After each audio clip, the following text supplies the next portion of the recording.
What's up, everybody? JJ Buckets here, yours truly, and you already know. It's time to talk some basketball. Now, for today's video, it's going to be a collaborative one with Clutch Takes, where we are going to talk about something that the Raptors Nation has been heavily involved and in love with, seemingly, and that is the idea of trading for Andre Drummond.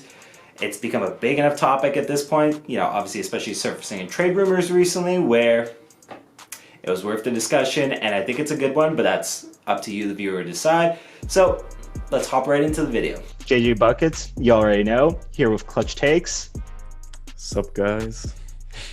And today we are going to talk about what Raptors fans have been just enamored and in love with for whatever reason for just the longest time. We're talking about Andre Drummond and the potential idea of him coming to the Raptors.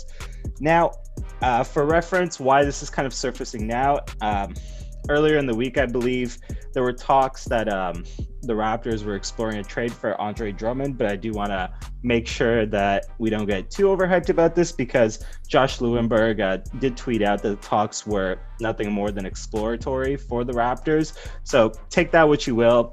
I mean, I kind of look at it as the fact that the Raptors are interested, but they're maybe not going to overpay, which I hope they don't.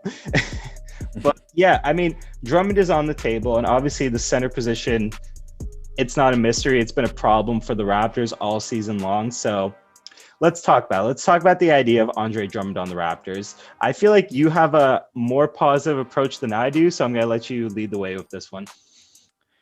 Yeah, like I've said before on all my other videos, I think like Drummond is a polarizing player, and he can put up monster stat lines. Like I swear he put up like a 30 and 20 game against the Knicks. Like, I mean, it's the Knicks, but still, you don't really see anyone else really doing those type of stat lines regularly. And people might combat that by saying it's like empty stats or that he's not so good defensively. He said he was going for the defensive player of the year at the beginning of the season. It's a little bit of a stretch. I don't know if that one is I don't know if that's going well for him right now.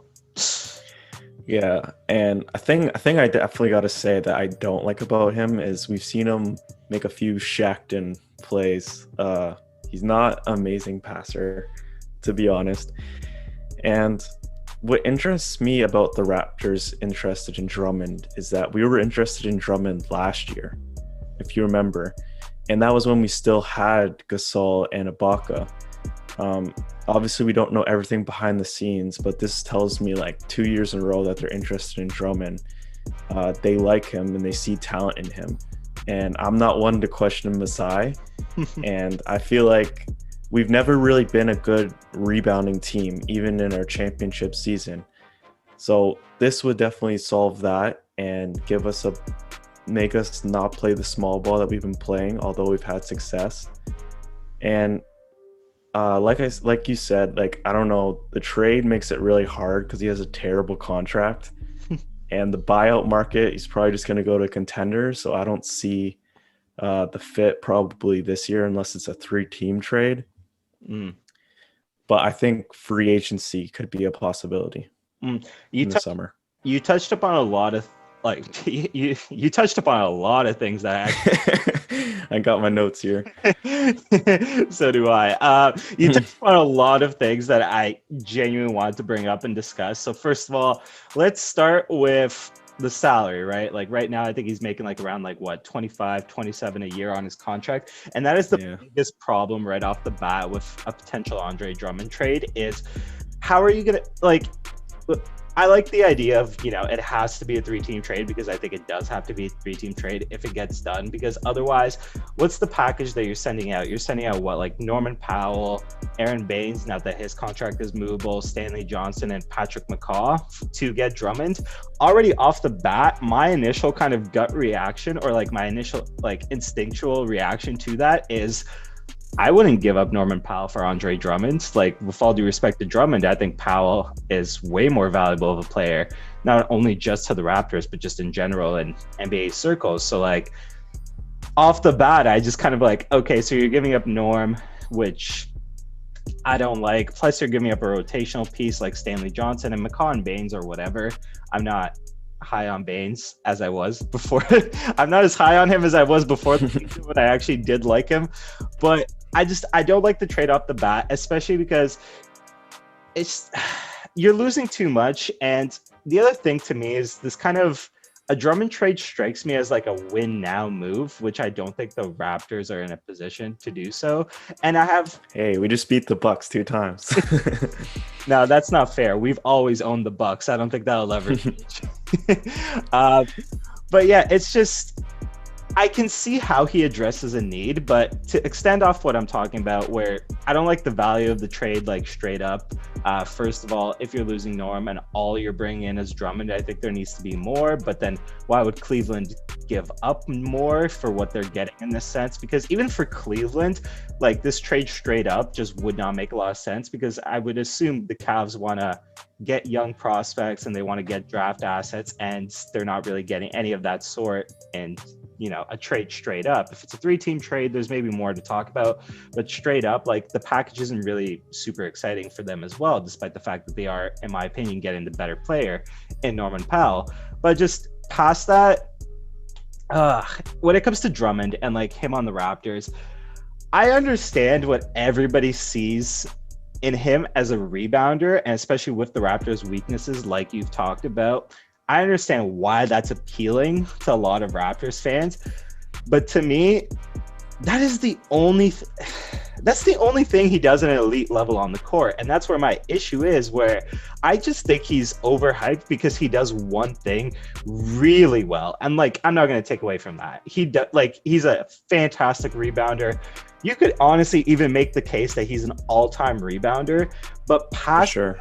What does he really give you on the court? He doesn't really have an offensive arsenal. Like, he's not, a post machine or anything like that. He's not going to bang down low too consistently. He obviously is a non-shooting threat past that. And defensively, he has, like, I guess he has his moments, but consistently, like, he's not really a positive on the defensive side of it either.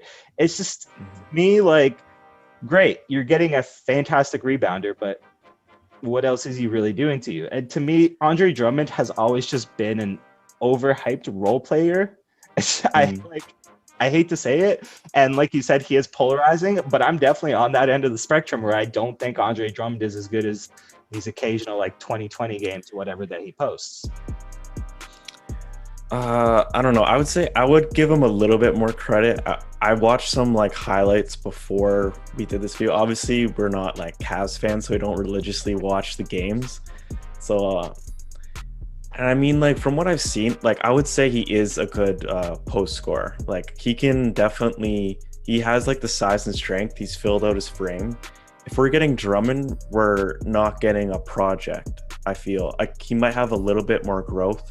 And like we've said before, we've never seen him on a good team. So we'll see how that goes. But I think you put him in the post, he can score on anyone. And he definitely has negatives, but I feel like it would bring a different element to the Raptors that we've never seen before, which like intrigues me a lot. And as for like the trade, the only reason I sort of considered that Norman Powell package was not because I would want to give up Norm. It's like very circumstantial, right?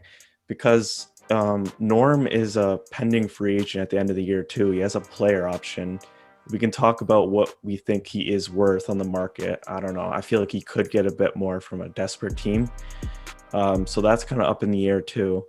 And with Andre Drummond, his bad contract, he's making like 28 mil this year, right? So, and we've seen from this past summer, the center position is being kind of like less and less valued.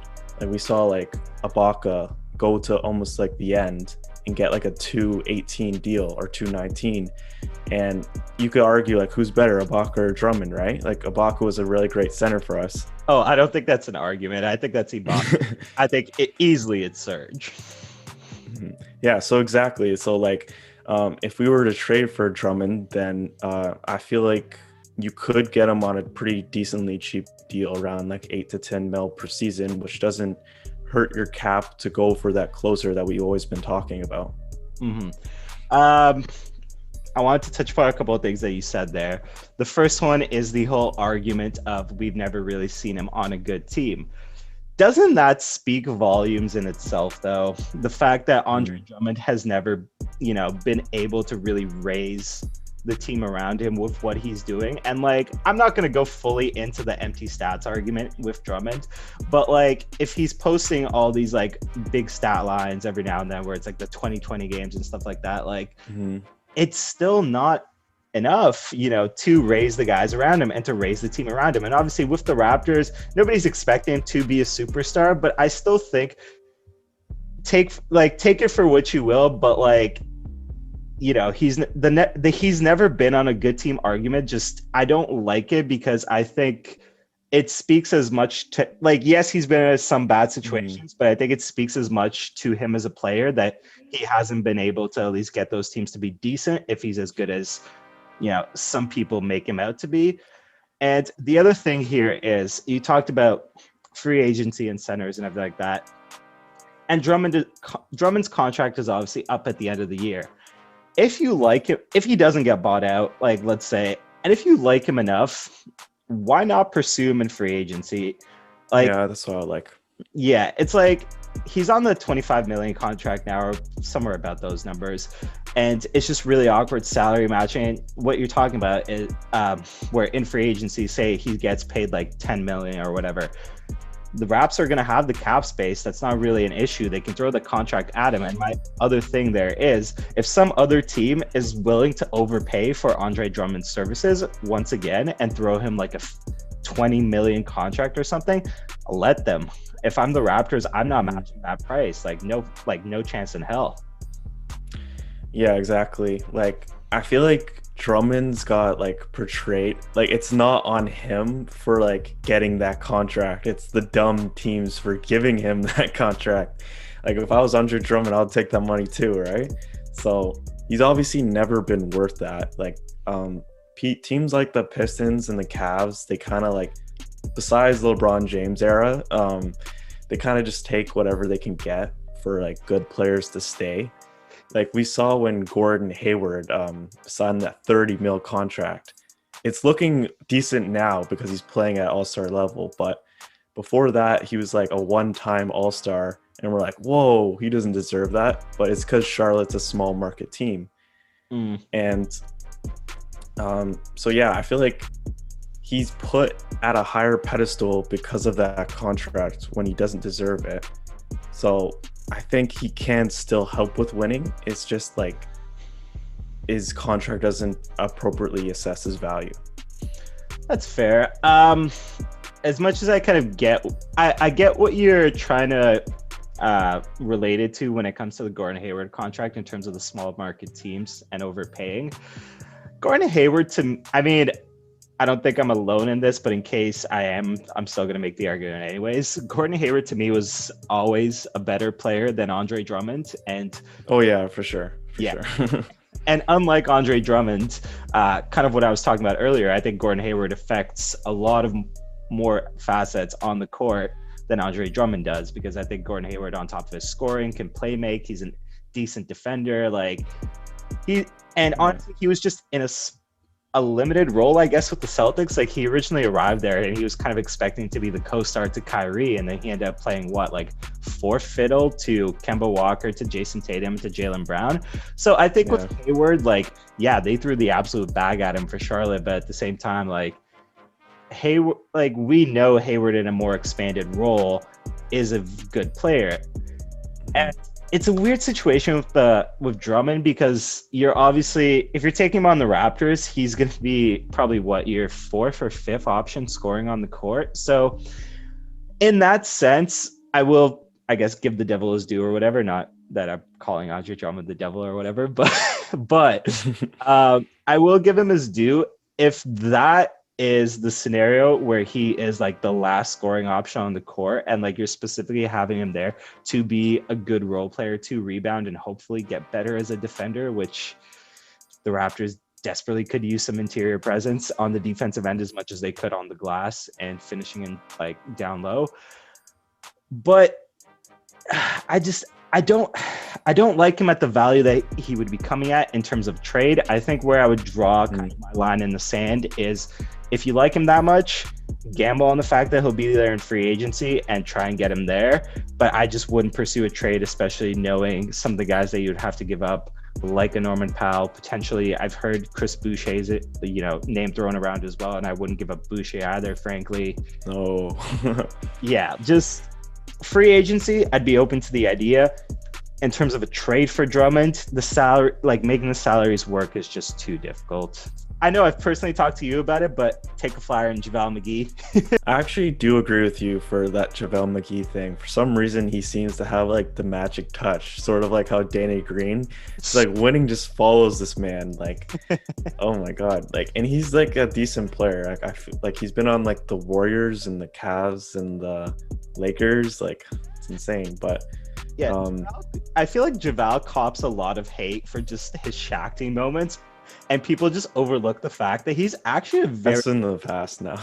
Yeah, they sleep on the fact that JaVale is actually just a really good role player, and that's all you're really expecting from him. Like, if you're trading for JaVale McGee, you're not expecting him to go out there and drop like 20 and 10 every night. You're expecting him to go out there, give some good energy, play some good defense, and finish down low, like finish some lobs, finish some pick and rolls, and like JaVale can do all those things for you very well.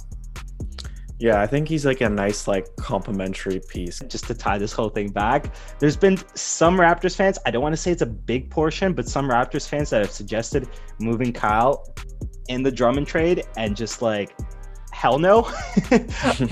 I'm sorry, but like for Kyle Lowry, you can secure so much more than an Andre Drummond that like, please no. If it's let's say like Lowry for Drummond and a couple of picks or something like that, just no. No. No.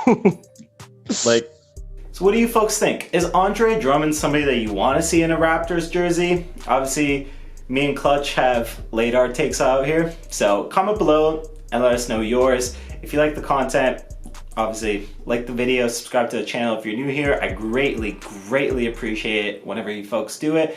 And don't do it just for me. If you like the content from Clutch Takes and you like what he had to say, go give his channel a follow. I'm sure he'd appreciate it just as much as I do.